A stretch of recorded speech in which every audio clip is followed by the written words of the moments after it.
Dreadwave here again. I just thought I'd drop another little video to give you just one more little glimpse into my somewhat mundane life. But I had a nice weekend, and I thought I'd share that with all of you today. I'm also trying out this whole video editing thing. My Mac comes with, of course, packaged with the iLife software. Part of that is iMovie.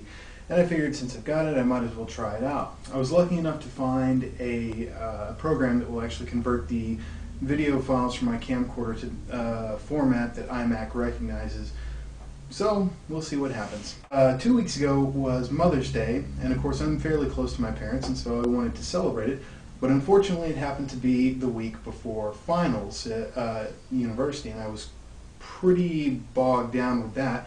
Because in addition to the finals, that was when, about the time my graduate advisor started demanding that a lot of the work that needed to be done in the lab in weeks prior should get done. In any event, I didn't make it home for Mother's Day, but I went home the week after, which actually turned out to be in my benefit. Because in my hometown, there are two big events each year that draw in a large crowd of people and are actually somewhat fun to attend. One of them is, of course, an event that takes place every August. It's called Summer's Last Blast. It's a massive car show in this part of Texas, and it almost triples the population of my hometown. Of course, they have cruise night, which is where they mark off about 1.5 miles of the main road in town. People who are entered in the car show just ride up and down, showing off their cars. People set up all along the road, how they have barbecues, beer, music. It's just a fun time for everybody. And then, of course, the day after that, which I believe is on a Sunday, there's a massive car show in one of the local parks. So a real fun thing to do. And, of course, the other event, which I'm sad to say has actually gone downhill lately, is the Santa Rosa Rodeo. And that has been going on since, oh gosh, I'd lie to you if I told you exactly when it started up, but it's been going on for decades now. And in years past, it's actually been a pretty massive event. They would have, of course, all of the typical rodeo events, which I managed to get some good footage of. I'll show you that a little bit later. But they'd also have movie stars come in. They had Festus from Gunsmoke one year. They always had the One-Armed Bandit. They always had pretty involved clown shows for the kids. They've got vendors there. They've got the Copenhagen or Scoreboard or whatever smokeless tobacco company happened to be sponsoring that year. And it's just a pretty exciting time because, like Summer's Last Blast, it actually brings a lot of people into the town. So, decided to go back, and of course, as I've said in my other videos, I'm currently living in the Dallas-Fort Worth area, going to graduate school for analytical chemistry. And so things kind of keep a heightened level of intensity in this area. Between school and between just the locale, there's always something to do. You're always going, you're always running, your mind's always in motion. And so every once in a while, it's nice to get away from that and kind of out to the country, just to let your mind, just to let my mind rest and kind of recenter myself. Now, for those of you who weren't familiar with me until after I left my hometown and got to college, it might actually surprise you to find out that I grew up in the country, and I grew up doing what you might consider to be country things. I showed horses in 4-H, I worked cattle, I farmed, I showed livestock, and it was just kind of a part of the community from where I came from, and I really had a lot of fun doing those things.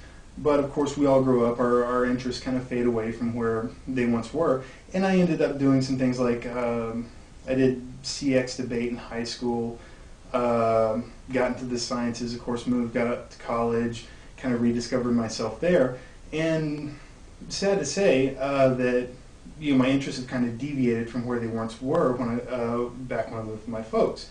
And so it's nice to go back every once in a while and kind of, aside from visiting my parents, just to kind of remember where I'm from, to get out to a place in the area that does move at a slower pace, that is a little bit lower key and a lot more calm than the turbulent area that I'm used to.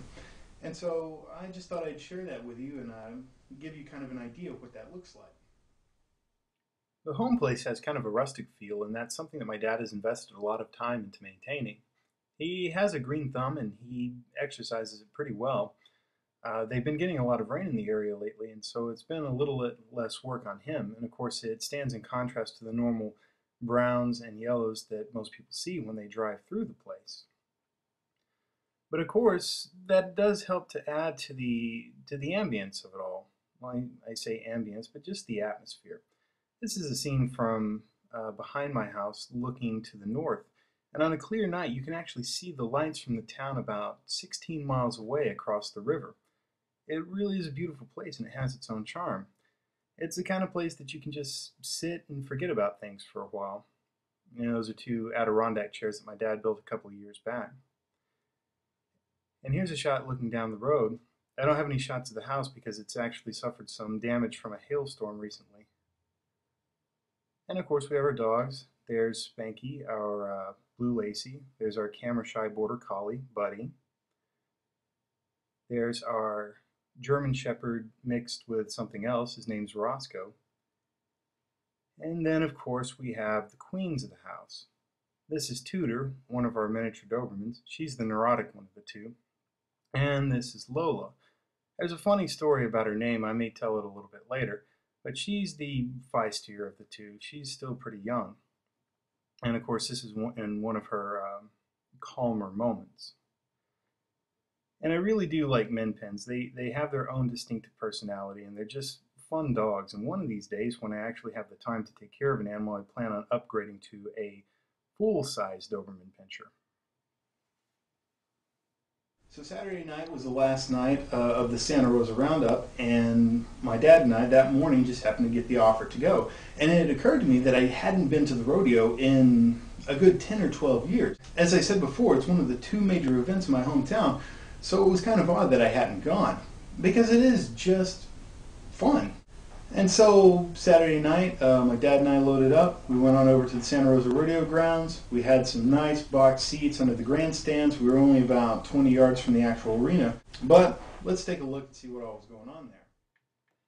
And so, of course, every Santa Rosa Rodeo opens up with the Palomino Club, which, as the name implies, they all ride Palominos. And it's a synchronized riding event where they, well, it's analogous to a marching band, except they play the music in the background, and these guys gallop to and fro in certain patterns and certain formations. And it's actually kind of cool. But of course, what everybody goes to the rodeo to see is the bull riding and the bronc riding. And that night there were some good ones. There weren't too many hard landings, and a couple of these guys actually managed to get thrown fair distances and land on their feet. But of course, there is the potential for danger. And the next guy, I believe, suffered a concussion when he hit the ground. This guy here. I get to meet him the day after, and said that that's definitely not his first concussion that he suffered in a rodeo accident. Well, not necessarily accident, but we'll call it a slightly less than graceful dismount. But a lot of these guys, they make their living traveling from rodeo to rodeo and competing. And of course, they don't get paid unless they win, unless they make it into one of the top scoring categories. And you have to have a lot of respect for them, because that implies a true passion about what they do. Because a lot of these guys, they do live hand to mouth on what money they win from time to time. And of course, if they're ever off their game, that means that they don't have the money. But in any event, they do their best to kind of put on a good show for the audience to make it something worth seeing. And for that, I have to tip my hat to them, assuming I'm wearing a hat right now. But it was fun to get to see that after about 10 or 12 years. I was showing these videos to a friend of mine, and that's not actually from this area. He's actually from Asia, and he got to ask me, so how do they make the broncs and how do they make the bulls kick that high? How do they make them buck? And I said, well, it's actually fairly easy. You just take a big rope and tie it around their dick.